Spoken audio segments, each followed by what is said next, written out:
Hello বন্ধুরা, আজ এসেছিলাম আমি মধ্যমগ্রাম স্টেশনের কাছে রাসমেলাতে। এখানে খুবই সুন্দর রাসমেলা হয় প্রায় 1 মাস ধরে। কি সুন্দর করে কৃষ্ণের ছোটোবেলা থেকে বড়বেলা অবধি সাজিয়েছে, দেখলেই আপনারা বুঝতে পারবেন।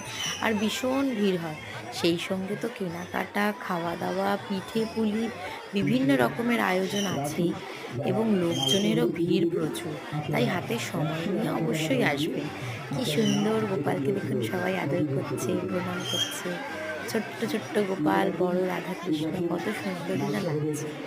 আপনারাও আসবেন, আসলে এখানে নিশ্চয়ই আপনাদের মন খুব ভালো হবে, এবং এখানে যারা বিক্রেতারা আছে তাদেরও কিছু লাভ হয়ে যাবে কেনা বেচা নিয়ে। আপনারা আপনাদের পয়সার ব্যাগ, তো আজ মোবাইল এখানেই ফোন আমি সহ সমস্ত থামলাম। ধরনের আমার অভিশাপ চ্যানেলটিকে চালানো চলাচল সাবস্ক্রাইব এবং করবে। লাইক করতে আপনাদের ভুলবেন কাছ না থেকে বন্ধুরা। হাতে না আবারও দেওয়া। দেখা হবে নেক্সট ভিডিওতে।